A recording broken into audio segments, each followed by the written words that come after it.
Organ city તરીકે ઓળખાતા સુરત શહેરમાં વધુ એક અંગદાનથી 3 લોકોને નવજીવન મળ્યું હતું। 30 વર્ષીય ધર્મેન્દ્ર કુમાર ઘરે દાદર ચડતી વખતે પડી ગયા હતા, જ્યાં માથામાં ગંભીર ઇજાઓ આવતા બ્રેન ડેડ થયા હતા। ઓર્ગન સિટી તરીકે ઓળખાતા સુરત શહેરમાં વધુ એક અંગદાનની ઘટના સામે આવી છે। અંગદાનથી 3 લોકોને નવજીવન મળ્યું છે। 30 વર્ષીય ધર્મેન્દ્ર કુમાર ઘરે દાદર ચડતી વખતે પડી ગયા હતા, જ્યાં માથાના ગંભીર ઇજાઓ પહોંચતી તેમને બ્રેન ડેડ જાહેર કરાયા હતા। જ્યાં નિષાદ પરિવારે 2 કિડની અને લીવરનું અંગદાન કરી 3 લોકોને નવજીવન આપ્યું છે। જીવનદીપ ઓર્ગન ડોનેશન દ્વારા 25મું અંગદાન કરવામાં આવ્યું હતું। Vipul Talaviya Jeevandeep organ donation foundation Surat ગતરોજ ડાયમંડ હોસ્પિટલથી ડોક્ટર હરેશ પાગડા સાહેબનો ફોન આવેલો કે અમારે ત્યાં એક બ્રેન ડેડ પેશન્ટ છે, તો આપ આવો તો આપણે બધા સાથે મળીને તેઓને સમજાવીએ।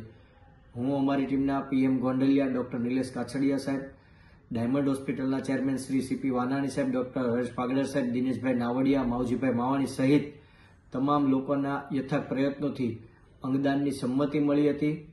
વિશેષ આ ધર્મેન્દ્ર કુમાર 32 વર્ષીય યુવાન હતા, તેઓનું આકસ્મિક બ્રેન ડેડ થતા તેઓના થકી 3 લોકોને નવજીવન મળ્યું છે। લીવર અને બંને કિડનીઓનું દાન IKDRC અમદાવાદ દ્વારા સ્વીકારવામાં આવ્યું હતું। Reporter Arvind Rathod, Janadesh news, Surat.